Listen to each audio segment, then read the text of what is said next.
जो महान व्यक्ति हैं, सबसे रैंकिंग में नीचे हैं, हम उनको बुलाएंगे और हम जानकारी प्राप्त करेंगे। हम किसी को भी बुला लेंगे। तो एक बार जरा माइक दीजिए, नीचे के 5 व्यक्ति को दिए तो नाम बोलिए। तो शाहपुर खड़ा हो जाइए। शाहपुर सीओ, आपराधिक कानून प्रावधान क्या है बताइए। सर इसमें 2 धारा लगाते हैं भूमि विवाद में, 107 सर और बीएनएसएस का जो सर 163 सर, जिसको पहले 144 था सर, उसका अनुमोदन एसडीओ सर के यहाँ मेरे यहाँ से जाता है सर।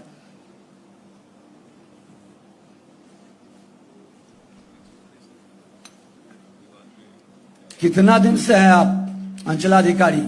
सर 2 माह हुआ है सर यहाँ पे। नहीं, 2 माह सर। सर्विस का 2 माह हुआ है? नहीं सर, अंचलाधिकारी 2 माह से सर, पहले राजस्व अधिकारी थे सर।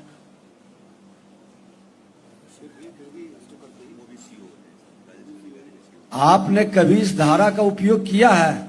सर शनिवार के जनता दरबार में करते हैं सर, 107 सर। अभी हमने पूछा कि आपराधिक कानून प्रावधान, जालसाजी, फुर्जरी में फर्जी दस्तावेज का उपयोग किया, धोखाधड़ी किया, षड्यंत्र किया या झूठा शपथ पत्र साक्ष्य दिया। आप ये 5-6 तरह का जो लोग पूरे विवाद को खड़ा करके बिहार को प्रदूषित कर दिया, किन किन लोगों ने इस पर कार्रवाई किया? कानूनी प्रावधान का उपयोग किसने किया? आपने क्या किया बताइए। सर भूमि विवाद में सर 10 का हम लोग का रजिस्टर रहता है सर, तो हम एसएचओ सर मेरे द्वारा सर 107 का अनुमोदन जाता है सर, और एसडीओ सर के यहाँ से 163 सर बीएनएस के लिए सर आता है, तो हमारा प्रपोजल करके सर एसडीओ सर के यहाँ भेजा जाता है सर। इनसे पूछिए जरा, सबसे बॉटम पर आप ये इसीलिए हैं क्या? नहीं सर, रैंकिंग में सबसे नीचे आप हैं सर। ये महानता क्यों है आपकी? सर यह जमैनिया जैसा बाढ़ ग्रस्त इलाका था सर, और यहाँ पर कोई रेगुलर सीओ नहीं था सर, इसलिए बहुत कामों दिन से पेंडिंग था सर। हम 2 महीना से आए हैं सर, हम पेंडेंसी घटाएंगे सर। सर दिसंबर मंथ में अच्छा हो जाएगा सर। ये जो आप बता रहे हैं ना 163, ये प्रिवेंटिव एक्शन की कैटेगरी में आता है। आपने अगर किसी ने फर्जी कागजात लगाया है या कोई गलत जानकारी दे करके आवेदन दिया या उस गलत कागज लगा करके किसी चीज में विवाद पैदा किया, तो दंडात्मक रूप में क्या किया? ये तो आपका प्रिवेंटिव है कि वहां पर 144 के तहत जो है यथास्थिति कायम रहेगी, और 107 जो पहले हुआ करता था अभी ये सारी चीजें जो है ना, ये बहुत हल्की धाराएं हैं, इसमें कोई बहुत कड़ी कार्रवाई की गुंजाइश नहीं होती है। तो क्या आपने कोई प्रॉपर धाराओं में, जैसे पहले 420 था, तो क्या उसके सापेक्ष नई धारा में कोई एफआईआर वगैरह कराया है? क्योंकि ऐसे मामले लगभग सभी जगह आते हैं जहां फर्जी कागजात लगा करके आवेदन दे करके लोग म्यूटेशन की कोशिश करते हैं या भूमि को विवादित बनाने की कोशिश करते हैं। तो ऐसे मामलों में क्या किया आपने? सर मेरे संज्ञान में ऐसे मामले अभी 2 मंथ में नहीं आए हैं सर, अगर आएंगे तो सर इस पर एफआईआर कराया जाएगा। नहीं, वही मंत्री जी पूछ रहे हैं, अभी जो हाथ खड़ा करा रहे थे तो किसी ने खड़ा नहीं किया। इसका मतलब है कि जो भी भूमि विवाद के मामले तो हैं, आप देख ही रहे हैं अंचल स्तर पर थाने में हर शनिवार को जो बैठक करते हैं आप थाना प्रभारी और आप लोग, तो उसमें ऐसे बहुत सारे मामले आते हैं जहां लोगों ने शिकायत की कि गलत कागज लगा करके जमीन बेच दिया या दाखिल खारिज करा लिया या गलत लगान रसीद कटा ली। तो ऐसे मामले का जब भी आपके संज्ञान में आता है तो क्या कोई प्रॉपर प्राथमिकी दर्ज कराने की कार्रवाई की जाती है क्या? कोई भी बताएं अगर किसी ने 2-4 ऐसी एफआईआर दर्ज कराई हो लोगों के अगेंस्ट में।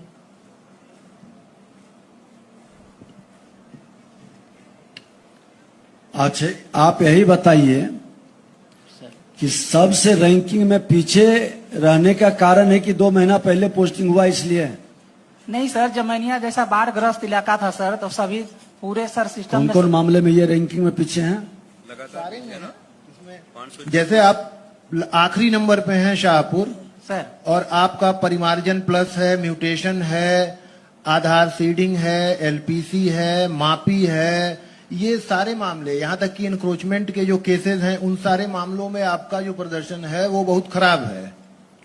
सर एलबीसी में 0 नंबर के कारण सर टेक्निकल फॉल्ट है सर, हम 2 बार लेटर भी लिखे हैं, आगे प्रोसेसिंग नहीं हो रहा है, इसलिए इस मंथ में 0 नंबर मिला है सर। देखिए, जो टेक्निकल प्रॉब्लम की बात कर रहे हैं ना, वो मोटा मोटी अगर कोई टेक्निकल प्रॉब्लम होती है, सॉफ्टवेयर की समस्या होती है, सर्वर डाउन है, ये इसका प्रभाव सारे ही अंचलों पे पड़ता है। ऐसा नहीं है कि शाहपुर से कंप्यूटर सिस्टम का कोई खास दुश्मनी है जिसकी वजह से आप ही के यहाँ का कार्य बाधित करा दे कंप्यूटर, ऐसा नहीं सर, होता नहीं। एलपीसी में सर 0 नंबर मिलने के कारण वही है सर, व्यक्तिगत सर शाहपुर का सर दिक्कत है सर। एलपीसी में 2 मंथ से सर डिस्पोजल नहीं हुआ है, फॉरवर्डिंग नहीं हो रहा है सर, लेटर लिखा गया है सर। आपके यहाँ एक भी इंक्रोचमेंट केस का डिस्पोजल नहीं हुआ है क्या? इंक्रोचमेंट नहीं है कोई? एक हुआ है सर, पूरे अंचल में केवल एक सर, और सर शेष कर ली जाएगी सर। प्रपत्र 1 नोटिस हो चुका है सर, अगले महीने में सर, इसी मंथ से सर डिस्पोजल होगा। इंतजार करते हैं क्या? नहीं सर, प्रपत्र 1 नोटिस हो सर, प्रपत्र 2 के बाद सर। चलिए, नहीं, जो महान व्यक्ति है उन्हीं को हम लोग पहले सेकंड नंबर बुलाइए। सोनबरसा है नीचे से दूसरे नंबर पे। सोनबरसा कौन है? आए हैं सहरसा, सोनबरसा। सोनबरसा कहाँ है? दीजिए माइक जरा उनको। और अगला उसके बाद सहरसा, उसके बाद बेतिया है तीसरे नंबर पर, नीचे से बेतिया। जरा। सहरसा का ही है सर, सोनबरसा सहरसा का, अंचल सहरसा।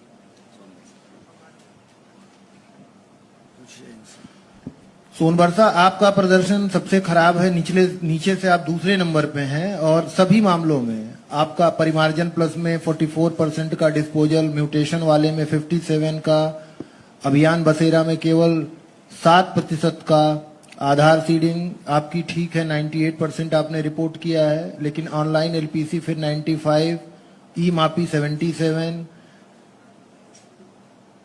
जी प्रणाम सर। सर मैं अभी सर रिसेंटली पिछले शनिवार को चार्ज लिया हूँ सर, और डोंगल भी सर सोमवार को ही एक्टिव हुआ है, तो मैं उसमें नहीं सर उसको डिस्पोज कर पाया एक दिन में। कहाँ थे? तो मतलब आपके यहाँ पहले कौन था?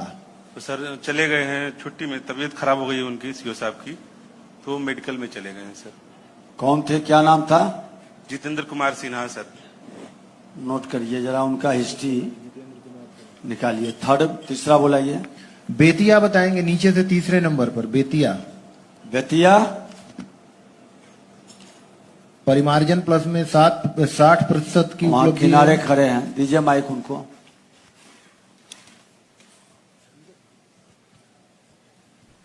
माइक देने वाले स्पीड में तो नहीं जाइए। हाँ, नाम बताइए। माइक ऑन कर दीजिए। सर प्रणाम सर, मैं प्रियंका हूँ। मैं अभी ट्रेनी आ रहा हूँ 69th बैच की, और अभी रिसेंटली ही मैंने चार्ज लिया है सर, तो अभी कर रही हूँ सर, धीरे धीरे हो जाएगा। कब चार्ज लिया है? सर अभी लास्ट 24th को चार्ज लिया है, डोंगल 4 को एक्टिवेट हुआ है, क्या है मामला? और अभी ट्रेनिंग में ही हूँ सर। नई ट्रेनिंग में ही आए हैं तो इनको पोस्टिंग। तो आपके पहले कौन थे वहां पर अभी?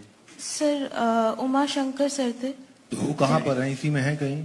उमाशंकर जी हैं? सर वो मेडिकल लीव पे चले गए थे, उनका जो बॉटम में टॉपर हैं वो सब मेडिकल लीव पर हैं, उनको अस्थाई लीव भी हम दे सकते हैं, ये ध्यान रखिए।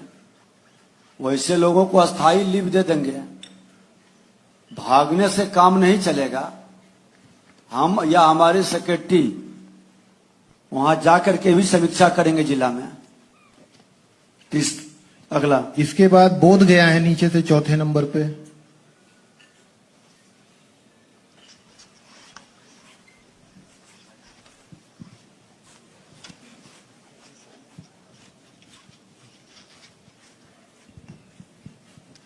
प्रणाम सर। अभी सर बताइए। मैं चुनाव के समय भी यहाँ योगदान किया हूँ सर। नाम बताइए। चंद्रशेखर नाम है सर मेरा।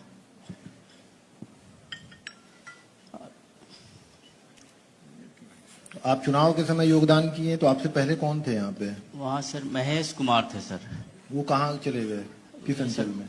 पालीगंज में गए हैं सर। पालीगंज वाले बताएं, यहाँ पालीगंज अंचल अधिकारी किधर बैठे हैं? क्या होंगे यहाँ।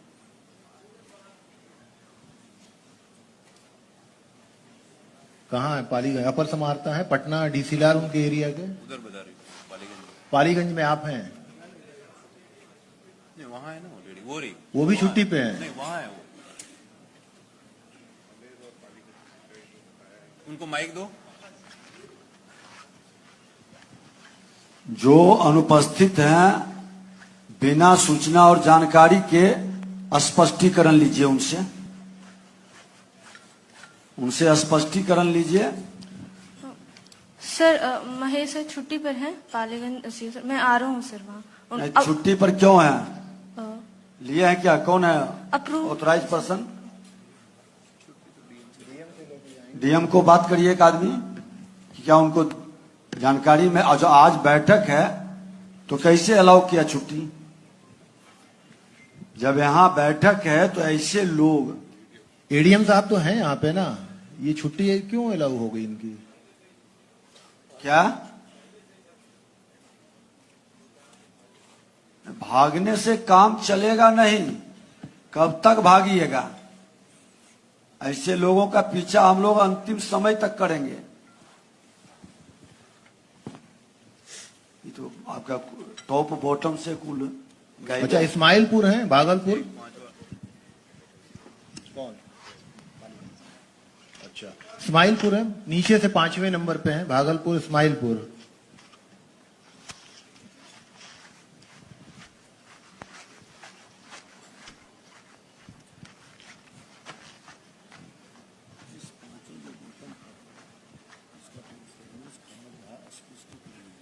जी प्रणाम सर। आपका जो प्रदर्शन है वो नीचे से 5वें नंबर पे है। परिमार्जन में 37% का डिस्पोजल है, म्यूटेशन में 53% का है, अभियान बसेरा में 47% का है, आधार सीडिंग 77, ऑनलाइन एलपीसी आपका 89, ई मापी आपका 55। तो जो औसत है बाकी जिलों का उससे काफी पिछड़ा हुआ है, तो कोई विशेष कारण है क्या, तो बताइए। जी नहीं सर, वो उधर सर बाढ़ प्रभावित है तो वहाँ वो पूरे अंचल में सर बाढ़ आ जाती है और ऑफिस में भी बाढ़ आ गया था। और बाढ़ हो जाने के बाद सर वो फिर इलेक्शन आ गया, इसी में थोड़ा पेंडेंसी सर बढ़ गया। बाढ़ में बाकी काम बंद हो गया? बाकी विभाग के भी काम बंद हो गया होगा? नहीं सर, वो ऑफिस में भी पानी मतलब घुस सिर्फ जाता है। अंचल का काम बंद हो गया? ऑफिस में पानी आ जाने के कारण सर वहाँ से ऑफिस शिफ्ट करना पड़ेगा। इन सब को नीचे से टॉप 10 जो है स्पष्टीकरण लीजिए और सबसे स्पष्टीकरण लीजिए और कैसे सुधार होगा। एक अवसर देंगे, नहीं करिएगा तो फिर आपको फील्ड में रहने के लायक नहीं रहने देंगे, हटा देंगे वहां से। ये अच्छी स्थिति नहीं है। और ये आज ही नहीं, फिर एक बार हम लोग यहां सबको बुलाएंगे आपको अवसर देके सुधार का, और उसके बाद फिर गहन दिन भर की समीक्षा होगी। आज भी पूरे दिन भर चलेगा ये कार्यक्रम। ये कितना आपको लगता है कि बाढ़ के कारण सिर्फ आपका विभाग प्रभावित हुआ? प्रभावित तो सारे विभाग को होना चाहिए था। सर वहाँ प्रखंड और अंचल सर दोनों रिंग बांध के बाहर गंगा नदी की तरफ है, तो पानी सर पूरे ऑफिस में। कौन है यहाँ के एडीएम, डीसीएलआर? कंप्यूटर से करना, कहीं से बैठ के घर से भी कर सकता है। डीसीएलआर कौन है? आप इनकी समीक्षा नहीं कर पाते हैं? ये लोग इतने टॉप 10 बॉटम से क्यों हैं? नहीं, एक बार सेक्रेटरी साहब आप लोग समीक्षा करें। ये अच्छी स्थिति नहीं है, बताइए। एडीएम कौन है वहां के? एडीएम भागलपुर क्यों है इतने पीछे और क्यों गायब हो जाते हैं? बाढ़ से प्रभावित हो गया?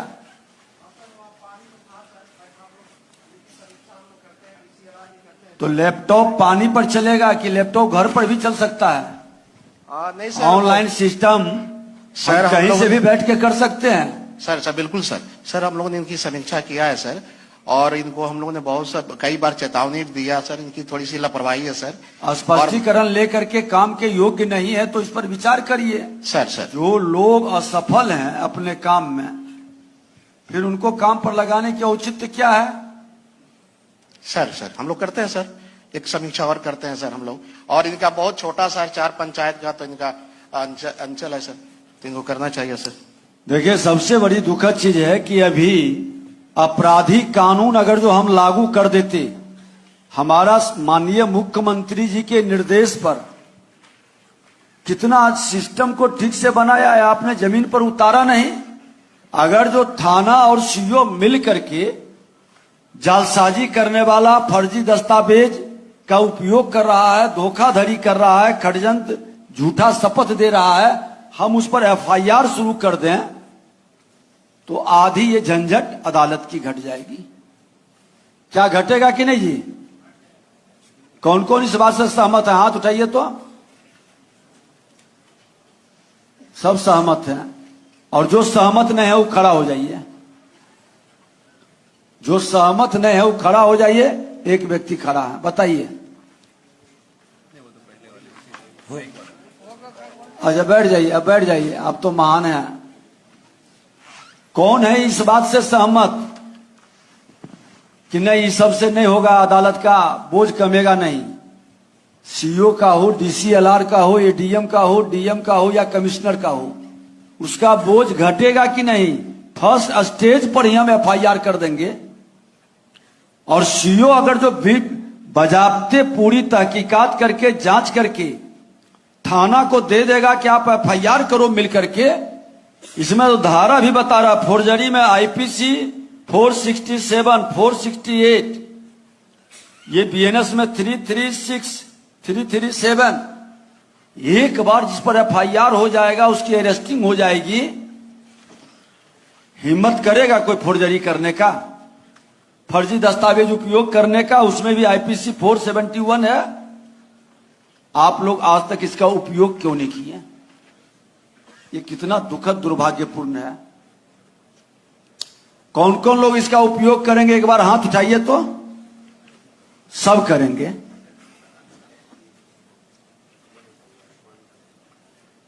एक एक एफआईआर पर अंचल इस साल के अंदर हो जाएगा। कौन कौन इस बात से सहमत है? जरा हाथ उठाइए। हिम्मत कौन कौन जुटा सकते हैं एफआईआर करने का? एक एक एफआईआर उस फर्जी दस्तावेज, जालसाजी करने वाले पर ये दिसंबर के अंदर हो जाएगा। एक आदमी हाथ उठाए, बाकी लोग करें हिम्मत है तो पूरा हाथ उठाओ। आधा अंदर बाहर क्या हो रहा, डर रहे हो? ठीक है, आपकी पहले आपने क्या किया हम नहीं जानते हैं। ये 15 दिन में क्या कमाल करेंगे और धमाल करेंगे, आपकी दहशत की गूंज पूरे बिहार के अंदर गूंजनी चाहिए। और जहां दिक्कत हो, सरकार आपके साथ खड़ी है, हमारा विभाग, हमारे सेक्रेटरी सब खड़े हैं, लेकिन पूरे तथ्य के साथ, ताकि आप जब एफआईआर करें तो अपराधी बच नहीं सके।